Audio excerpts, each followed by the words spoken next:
एक शहर में एक छोटा सा परिवार रहता था। उस परिवार में जितिन अपनी माँ के साथ रहता था। जितिन जिस कॉलेज में पढ़ता था उसी कॉलेज में उसकी माँ प्रोफेसर थी। जितिन का कॉलेज में एक बेस्ट फ्रेंड था जिसका नाम दिव्यांग था। दोनों बहुत अच्छे दोस्त थे और हमेशा साथ रहते थे। एक दिन जितिन और दिव्यांग कॉलेज जाते हैं और कॉलेज में प्रिंसिपल नए साल की पार्टी की अनाउंसमेंट करते हैं। वाओ, न्यू ईयर पार्टी, मजा आ गया। इसमें इतना खुश होने वाली क्या बात है? क्यों, तुझे खुशी नहीं हो रही है क्या? बिल्कुल भी नहीं। मैं नए साल पर अपनी माँ के साथ घर पर रहूंगा। तुझे पता है ना, मैं तेरे बिना नहीं जाऊंगा। तुझे मेरे साथ चलना ही पड़ेगा। मैं कुछ नहीं जानता, बस बेकार की जिद मत कर और मेरे साथ घर चल। हमें साथ में मिलकर एक प्रोजेक्ट बनाना है, याद है या पार्टी के चक्कर में भूल गया? याद है मुझे। जितिन और दिव्यांग दोनों घर जाते हैं और घर के बाहर देखते हैं कि एक ट्रक घर के सामान से भरा हुआ खड़ा है और उस ट्रक के पास एक आदमी और एक लड़की खड़े हैं और वो आदमी उस लड़की पर गुस्सा कर रहा है। रीत, चलो जल्दी अंदर जाओ। इतनी बार बोला है ऐसे बाहर नहीं खड़ा होना, पर तुमको मेरी बात कभी समझ नहीं आती।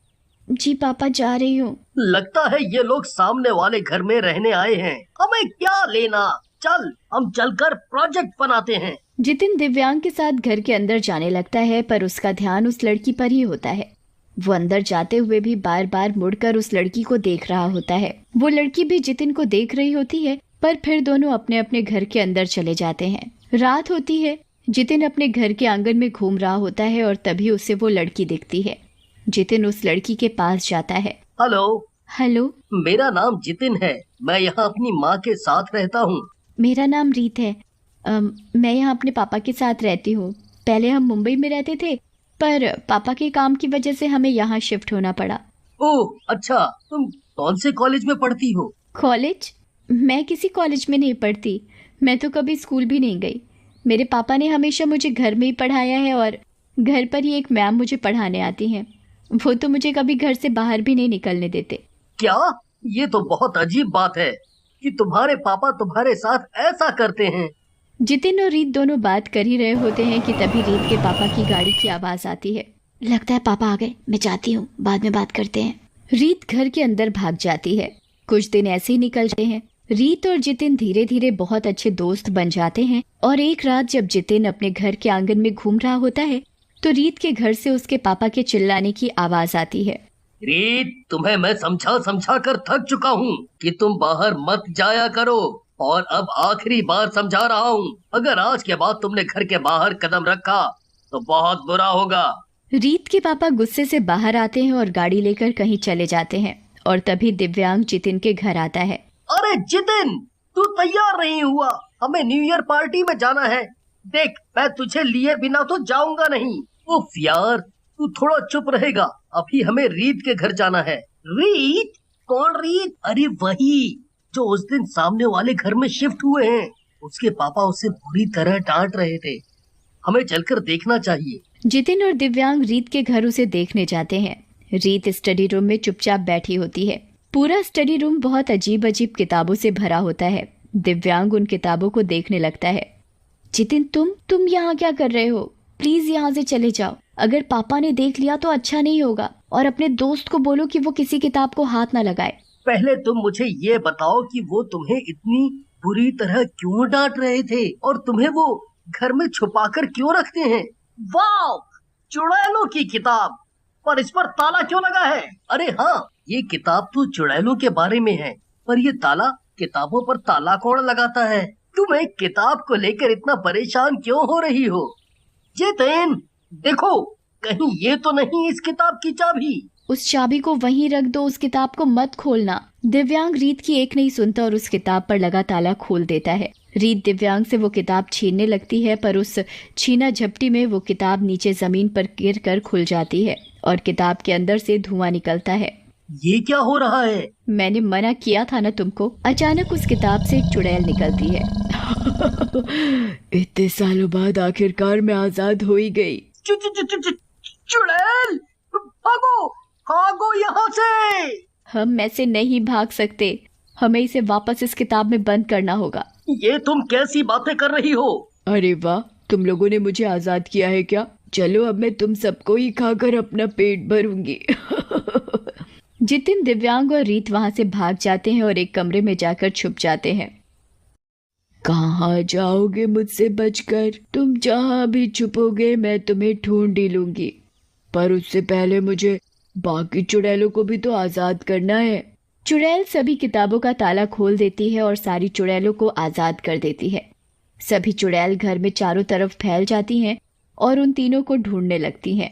कहाँ हो तुम तीनों? चलो बाहर निकलो। दिव्यांग, रीत और जितिन चुपचाप किचन में छिपकर बैठे थे और तभी एक चुड़ैल किचन के अंदर आ जाती है। बच्चों, मेरे प्यारे प्यारे बच्चों, चलो जल्दी से बाहर निकलो, मुझे बहुत तेज भूख लगी है, मैं तुमको खाकर अपना पेट भरूंगी। ये सब क्या हो रहा है रीत?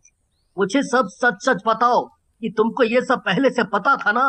तो तुमने हमें पहले क्यों नहीं बताया? तुम हमसे क्या छुपा रही हो? साफ साफ बताओ। वो मेरे पापा ने मुझे। रीत सब कुछ बताने ही वाली होती है कि तभी रीत के पापा खिड़की पर खड़े होकर चुपके से उन्हें आवाज देते हैं। रीत, इधर देखो। मैं इस चुड़ैल का ध्यान भटकाने की कोशिश करता हूँ। जैसे ही उसका ध्यान भटकेगा, तुम सब जल्दी से बाहर आ जाना और गाड़ी में बैठ जाना। रीत के पापा पत्थर उठाकर किचन की दूसरी ओर फेंकते हैं। कौन है? कौन है उधर? कौन है? चुड़ैल का ध्यान भटकते ही रीत चुपके से दिव्यांग और जितिन खिड़की से एक के बाद एक कूदने लगते हैं। पहले खिड़की से दिव्यांग कूदता है, फिर रीत, और आखिर में जैसे ही जितिन खिड़की से कूदने लगता है तभी चुड़ैल का ध्यान जितिन की तरफ जाता है। अच्छा, तो तुम लोग मुझे बेवकूफ बनाकर यहाँ से भागने की कोशिश कर रहे हो? तुम लोग कितनी भी कोशिश कर लो पर मुझसे बच नहीं पाओगे। चुड़ैल जितिन का पैर पकड़ लेती है और जितिन खिड़की में ही फंस जाता है। बचाओ, बचाओ, मुझे छोड़ दो, मुझे जाने दो, मुझे जाने दो। तुझे छोड़ दूं? ऐसे कैसे छोड़ दूं? इतने सालों से भूखी हूं मैं। आज सबसे पहले तेरा खून पीकर ही अपना पेट भरूंगी। जितिन बहुत बुरी तरह चिल्ला रहा होता है। चुड़ैल उसे अपनी तरफ खींच रही होती है और दूसरी तरफ से दिव्यांग उसे अपनी तरफ खींच रहा होता है, पर जितिन को बाहर निकालना बहुत मुश्किल था। रीत, हमें जितिन को कैसे भी करके यहाँ से निकालना होगा। हाँ दिव्यांग, पर अब हम क्या करें? अगर हमने जल्दी ही कुछ नहीं किया तो ये चुड़ैल जितिन को मार डालेगी। तभी रीत की नजर खिड़की के पास रखे एक चाकू पर पड़ती है। रीत वो चाकू उठाती है और चुड़ैल के हाथ में घुसा देती है। चुड़ैल के हाथ से खून बहने लगता है और वो दर्द से चिल्लाने लगती है। ये क्या किया तूने पागल लड़की? अब मैं तुझे जिंदा नहीं छोड़ूंगी। चुड़ैल से दर्द बर्दाश्त नहीं होता और वो जितिन को छोड़ देती है। इतने में पीछे से और चुड़ैलें आ जाती हैं और धीरे धीरे बहुत सारी चुड़ैल उनको चारों तरफ से घेरने लगती हैं। जल्दी भागो और गाड़ी में बैठो, वरना इन चुड़ैलों से बचकर निकलना नामुमकिन होगा। सभी लोग गाड़ी की तरफ भागते हैं। उनके पीछे बहुत सारी चुड़ैल उनको पकड़ने के लिए भाग रही होती हैं। जैसे तैसे सभी गाड़ी तक पहुंच जाते हैं और गाड़ी में बैठ जाते हैं। पापा जल्दी चलो, जल्दी। हाँ अंकल, जल्दी चलो। तुम लोग जरा चुप हो जाओगे? मेरी गाड़ी स्टार्ट नहीं हो रही है। जैसे तैसे रीत के पापा गाड़ी स्टार्ट करते हैं और उन चुड़ैलों से बचकर निकल जाते हैं। शुक्र है भगवान का जो हम बच गए। आज तो हम उन चुड़ैलों के हाथों मरने वाले थे। अच्छा हुआ मैं वक्त पर वहाँ पहुँच गया। हाँ पापा, आज तो हम आपकी वजह से बच गए।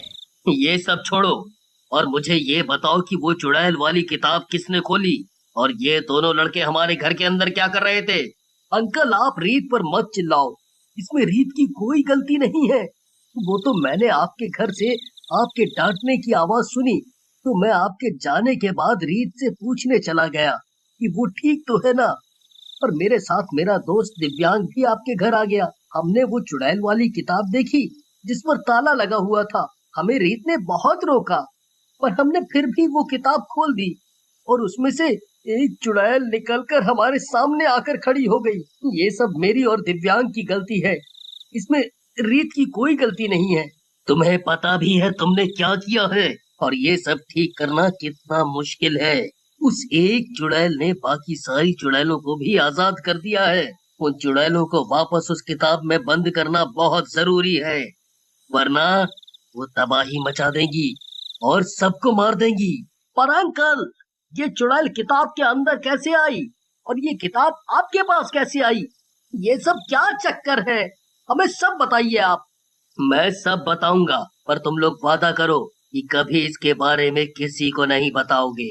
हम वादा करते हैं अंकल कि किसी को कुछ भी नहीं कार्टून बताएंगे। देखने के हाँ लिए अंकल, हम कमेंट वादा करते करें हैं हम और किसी को कुछ सब्सक्राइब भी नहीं जरूर बताएंगे। करें तो ताकि सुनो, नोटिफिकेशन इन आपके पास चुड़ैलों जरूर को पहुंचे। मैंने